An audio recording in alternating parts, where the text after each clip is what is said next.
बच्चे सबके अच्छे और सबसे अच्छे। सर्दी का मौसम चल रहा है, बच्चों का विशेष ध्यान रखें, विशेष ध्यान रखें।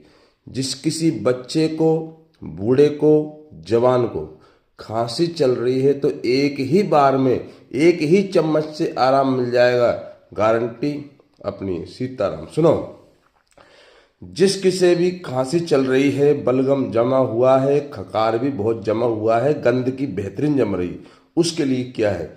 1 चम्मच अदरक का रस, 1 चम्मच शहद, आधी चम्मच से भी आधी हल्दी पाउडर और थोड़ी सी काली मिर्च का पाउडर, सबको मिक्स कर लेवे। और जवान के लिए 1 चम्मच दे देवे शाम के समय और सुला देवे, खांसी बंद। बच्चे के लिए आधी चम्मच दे देवे, सुला देवे, खांसी बंद, जड़ से मिट जाए।